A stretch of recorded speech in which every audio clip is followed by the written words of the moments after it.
Welcome back to Shameless Popery. I'm Joe Heschmeyer, and today I want to talk about two sort of related things. Number one, the Reddit community Ex Catholic, which has about 40,000 members that I assume are ex Catholics. And the second is the Canadian residential schools mass graves, which is one of the more recent kind of standard talking points about how bad the Catholic Church is and why people should leave. So I'm going to tell you a little bit about the group and then dive into kind of the argument about residential schools. So first, the subreddit Ex Catholic, as I say, is for ex-Catholics. And it talks about how open they are to everybody except Catholics. They say this is a support group for ex-Catholics. It includes peoples of all race, nationality, creed, and religion/non-religions, except Catholics. And so, you're not allowed to say anything that's anti-Semitic or anti-Muslim, but you are not only allowed to, you're basically required to say things that are anti-Catholic. You're, in fact, not allowed to engage in what they call Catholic apologetics or proselytization. And rule number 7 is Catholics in general are not welcome. So, fair enough, I can't share this video directly to the Reddit, but I can nevertheless point it out here and say, yeah, the people making these allegations are in many cases sharing things that are flatly false, even though rule number 2 of their community is no conspiracy theories. And they say, while this subreddit is critical of the Catholic Church, you may not use this subreddit to spread unsupported or hyperbolic information that is not supported by evidence. Okay, let's see how that's going. One of the top posts of all time is called "The Church Needs to Pay for Its Crimes," and it's shared by the user named Will You Quit It? And he is in turn, or she is in turn, sharing a political cartoon shared by Johnny Girl Decolonized. So that already tells you we're probably dealing with indigenous politics. But then if that wasn't clear enough, the political cartoon is of a church that says, "Love thy neighbor," and buried beneath it are just tons and tons of skulls.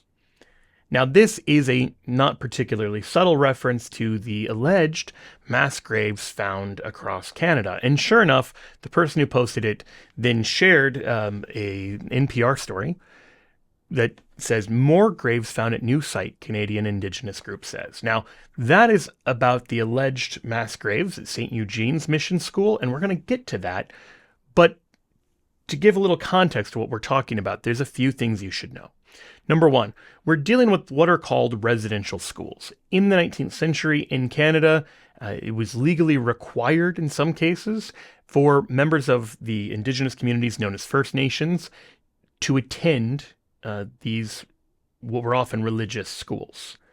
And that by itself seems to be a pretty egregious violation of the rights of parents. The numbers I saw said something like 30% of Indigenous children were like mandatorily forced to go to these schools. And while there are some positive stories, it's fair to say there are a lot of really negative, really awful ones. But besides the fact that you're stripping parents from their children and children from their parents and taking people out of their culture and, indoctrinating them in Western education as well as in Christianity, you also have schools that were in many cases overcrowded, underfunded, could be a vector for disease, and were a place that attracted both sadistic and pedophilic monsters. I mean, there's no two ways about it. There's a lot of ugliness in this story. And I think that's important to say up front. Like, if you take away from this, Joe Heschmeyer or the Catholic Church thinks residential schools were just fine, then you've completely misunderstood. In fact, Pope Francis, to his great credit, came to Canada as part of what he described as a sort of penitential journey. He put it like this. He said, "Today I'm here in this land that, along with its ancient memories, preserves the scars of still open wounds. I'm here because the first step of my penitential pilgrimage among you is that of again asking forgiveness, of telling you once more that I'm deeply sorry. Sorry for the ways in which, regrettably, many Christians supported the colonizing mentality of the powers that oppressed the indigenous peoples. I am sorry.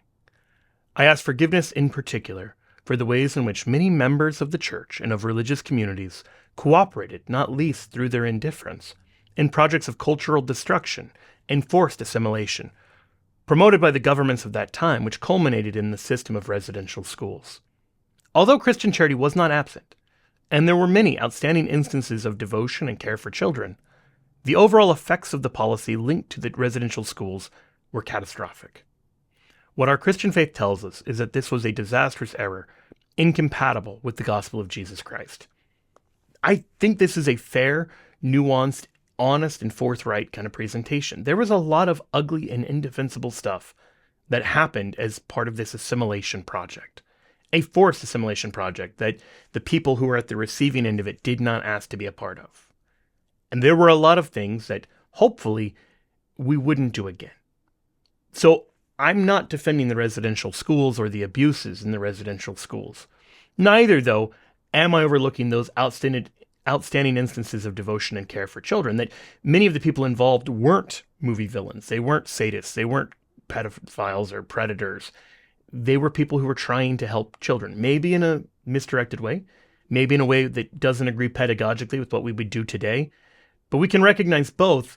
Many people had good intentions and that the results were often disastrous.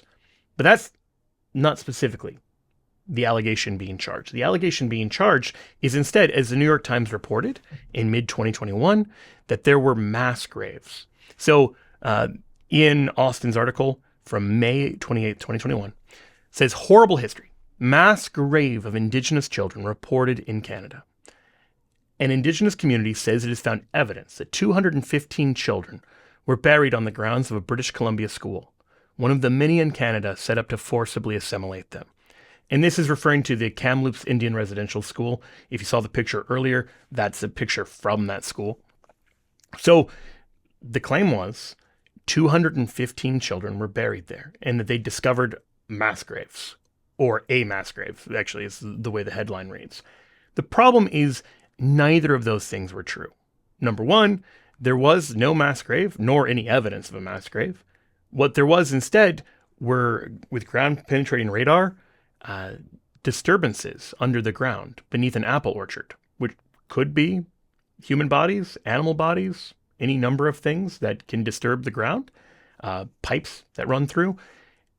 All that was actually detected was, with radar detection, that there were some areas where the ground had been disturbed. That's it. And if you know anything about true crime, and I think I've mentioned before on this show, I watch and listen to too much true crime, frequently that turns out to be nothing. There will be a family story. Oh, there's a body buried in the backyard over there. Ground penetrating radar will detect something, and then they dig it up, and it's like a dog, or it's pipes, or it's nothing. Because ground penetrating radar is not a particularly reliable way of finding out if there is, in fact, a human body. Why do I mention that? Because now we are more than 3 years removed from that, and as the Daily Wire points out, we've so far found 0 bodies in these alleged mass graves. As they put it, a recent excavation project commissioned by a Native American leader at a Catholic church found no evidence of human remains, again casting doubt on allegations of Canada's so-called unmarked mass graves. Now, to be clear, the story they're talking about there was not Kamloops. This story was instead in Manitoba at Our Lady of Seven Sorrows Church, and the Canadian press reported no evidence of human remains found beneath the church at Pine Creek Residential School. And so it was another case where there were allegedly mass graves, and then they didn't turn out to exist. But nevertheless, the Daily Wire article goes on to say Canada was rocked 2 years ago by reports of hundreds or even thousands of these alleged unmarked mass graves of Native American children at residential schools, which were funded by the Canadian government and run by Catholics and other Christians. So far, not a single body has been recovered. So that's the thing. There were allegations that there had been a discovery of mass graves, and what there actually had been were reports that there were disturbances in the soil. Now, there are a number of things a disturbance in the soil could be besides a mass grave, but we're going to get into that. The allegations of a mass grave turned out to not even be true if you accept the most generous interpretation of the evidence, but we'll get into that. The problem is, it's very hard to have an honest conversation about this. If you read the Wikipedia page on Canadian Indian residential school grave sites, I'm not citing to Wikipedia because it's reliable. I'm citing to it here because it's not. This questioning of the official narrative is called denialism, which is intended to invoke the specter of Holocaust denial, right? And so the article says some individuals engage in denialism about the existence of some or all residential school burial sites. Indigenous groups and academics dismiss such denials. Now that's a wild claim. You're not allowed to deny the existence of some residential school burial sites? We just saw that they dug and found out that at least one of them didn't exist. You can't say any of them didn't exist. But then it gets weirder. Federal Justice Minister David Lametti said in 2023 that he was open to outlawing residential school denialism. So here you have ground-penetrating radar and people jumping to the conclusion of mass graves, no actual bodies being recovered, and you're not even allowed to question it upon penalty of violating a potential law. I mean, they want to literally outlaw asking the question of, oh, maybe that's something else? Now, notice that claim that indigenous groups and academics dismiss such denials. Now, I don't doubt that there were academics who were only too eager to support the popular narrative, but it's not true that this is like some kind of academic consensus. In fact, there was a book in 2023 called Grave Error: How the Media Misled Us and the Truth About Residential Schools, in which numerous historians jumped in and talked about how weak the evidence was and how a lot of these claims were simply untrue. So one of these essays is fairly famous. In Kamloops, not one body has been found, which is exactly what it sounds like. That Kamloops is world famous for the discovery of a mass grave, and yet we haven't actually found a single body in that alleged mass grave. We found disturbances in the soil underneath an apple orchard, which could or could not be anything. But then another of the figures is kind of striking here because it's Professor Frances Widdowson, who is a tenured professor. And she questioned kind of the official narrative. And you know what happened? She was fired despite having tenure.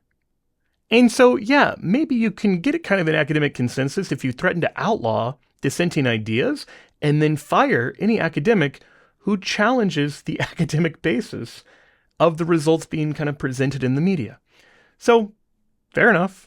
The problem is, not only were 215 bodies not found, but even the First Nations chief who claimed there'd been 215 bodies quietly on the third anniversary switched from saying 215 bodies to now saying there are anomalies. And she still claims that she thinks they might be unmarked burials. But notice two things. Number one, you don't have clear evidence of unmarked burials. You have anomalies in the soil. That's it. And number two, unmarked burials are not the same thing as a mass grave. Those are massively different. In fact, one of the CBC opinion articles confronting so-called denialism talks about this. They say residential schools are not fake news. There is no big lie or deliberate hoax. Well, that's what the byline says. Now, they acknowledge denialists, to be clear, do not deny the existence of residential schools. Okay, so why in your byline do you insist that residential schools existed? No one is debating that. Fine, okay.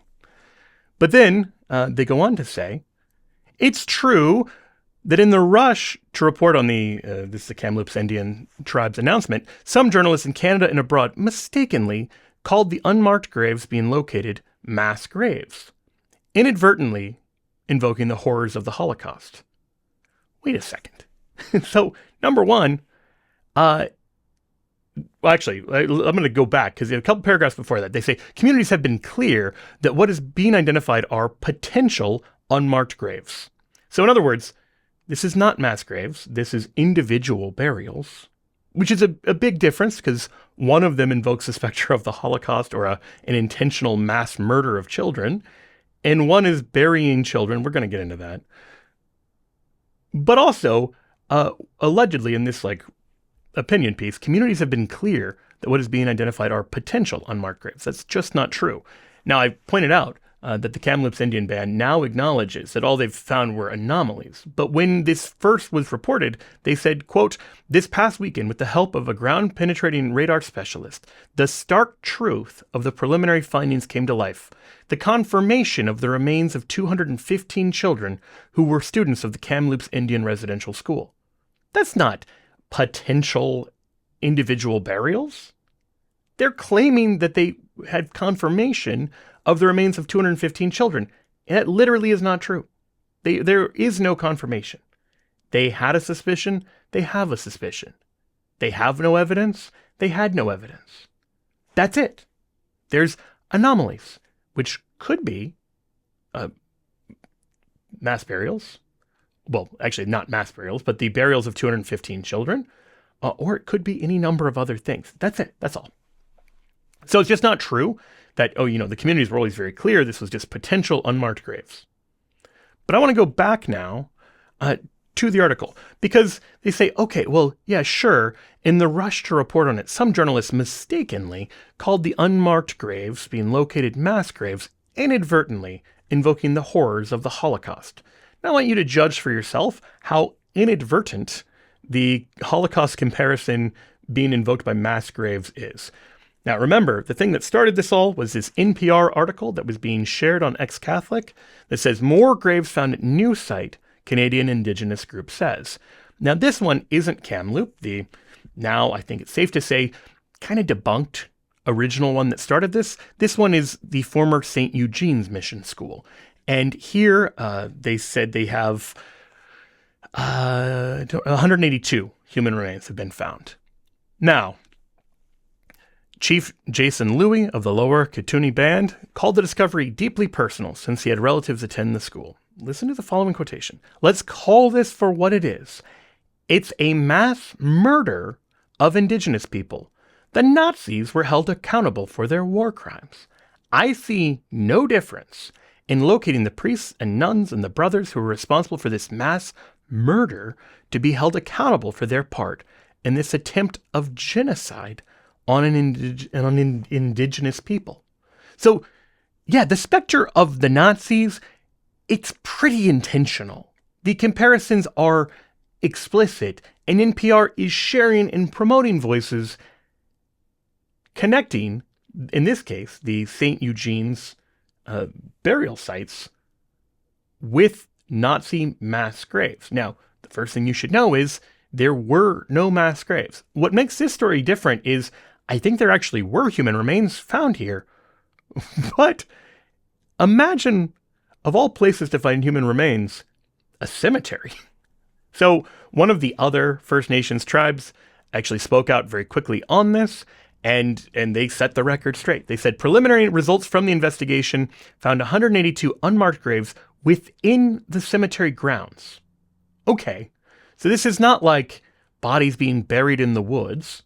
This is people being buried in a cemetery. But you say, why, and not mass graves, individual burials, right?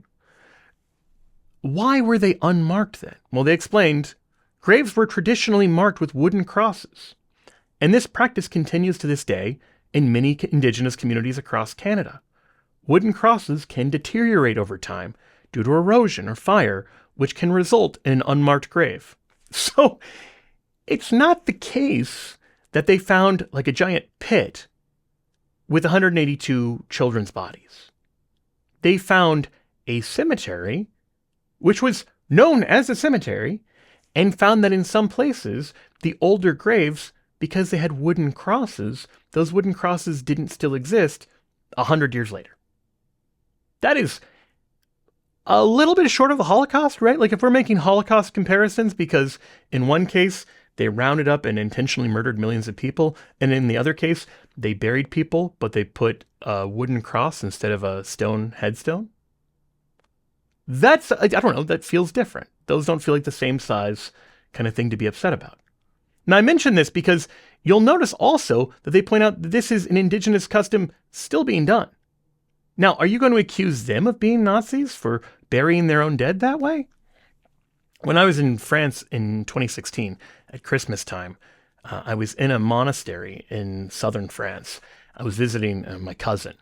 And the day that I got there, or maybe the day before, I think it was the day I got there, but like shortly before I arrived, one of the older members of the community died. And this is a small, self-sustaining monastery. And so they dug a pit and they prayed for her and they buried her and they put a wooden cross. And the whole thing was beautiful and serene. Now, 100 years from now, I took this picture, by the way. 100 years from now, I have no doubt that those wooden crosses won't still be there.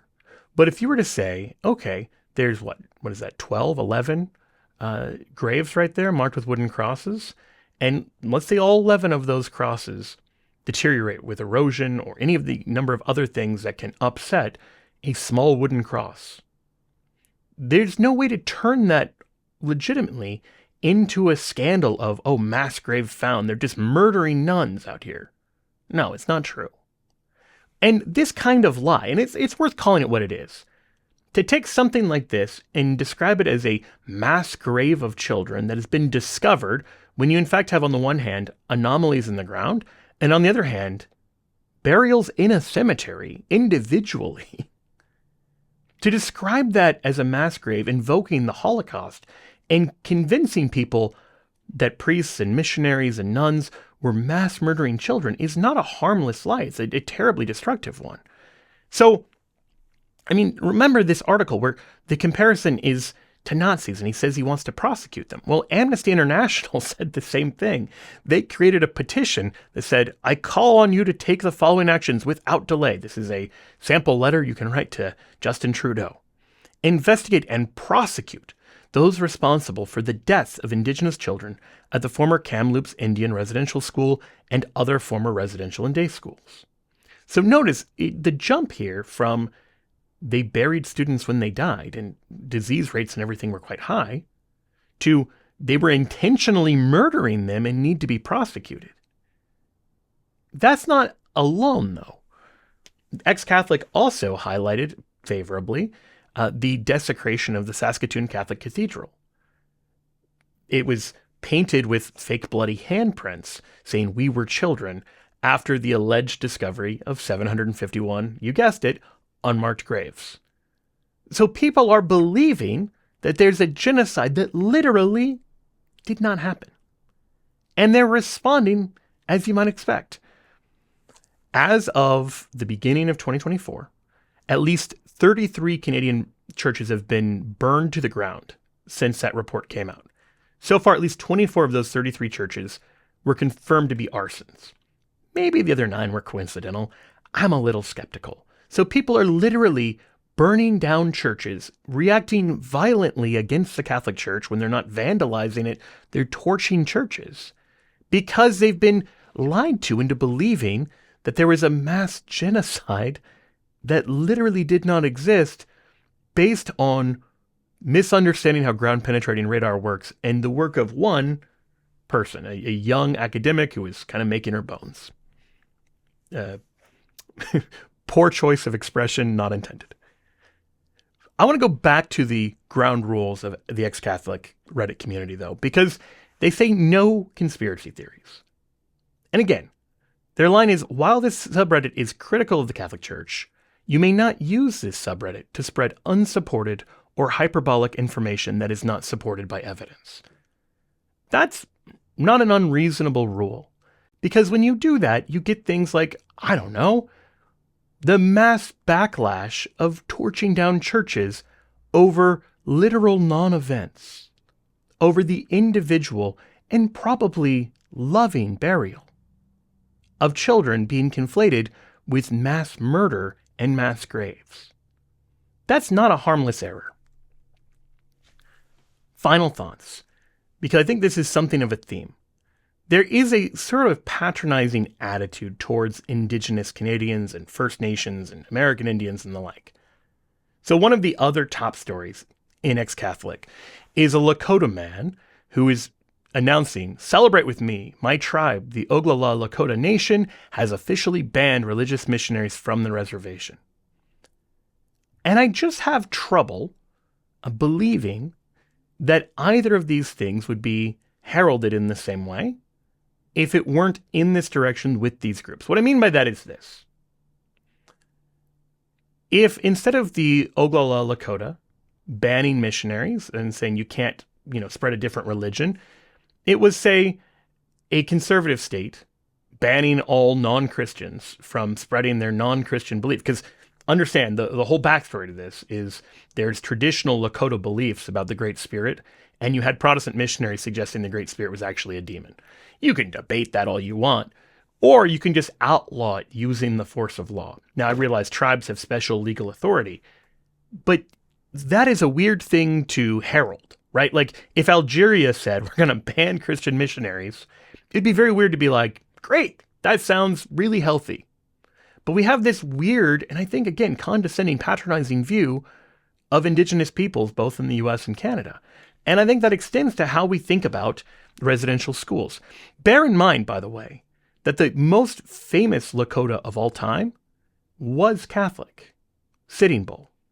So in one of his official portraits, I believe he converted in 1883. One of his official portraits, they often crop it at around like the shoulder level. But if you see the full picture, you see he's wearing an enormous cross or crucifix necklace. He was proudly a Catholic. To make it impossible to like cut him off from Lakota history because he's not like authentically Lakota enough, despite being the most famous Lakota and being way more traditional than the guy spending his time complaining on Twitter. I don't know, it just feels like this weird primitivism where American Indians and First Nations Canadians are expected to just be like these Indians on display in a museum, like these primitives. And it's like, that is a bad way of understanding. People, whether they happen to be born on a tribe and a reservation or outside of one, should be able to embrace the truth of Christianity, should be able to explore their religious options. And it feels very strange to protest against, the government trying to force people into Christianity and then being really proud to see the Lakota trying to force people not into Christianity. That is, I think, part of the story of the residential schools. There is a perfectly valid critique that forced assimilation was absolutely not the right thing to do. But I think if you're going to be consistent, you should think about that very seriously and say, okay, maybe I have a completely consistent position that parents should have a say in the religious and academic formation of their children. Maybe I should be in favor of homeschooling. Maybe I should be in favor of parents who want to send their kids to religious education doing so. But if you're not in favor of those things, unless the person happens to be an Indian, that feels weird. That feels completely unsupported. Or if you're not in favor of those things, unless it's them choosing something besides Christianity, that kind of weird special pleading, I think, needs to be called out. These are not kind of harmless errors. The way that we've approached the whole question of Anglo and Indian relations, both in the US and Canada, it's true. It's a complicated and messy story. And in no small part, Catholic missionaries and Catholic school employees and clergy have done things that weren't the right thing to do. But in an age that we're kind of responding to that in unnuanced sort of backlash, I think it's worth recognizing when the things being promoted are simply not true. They're simply false. And false in a way that is dangerous. False in a way that is inciting people to violence and to believe in a genocide that literally didn't happen. For Shameless Popery, I'm Joe Heschmeyer. God bless you.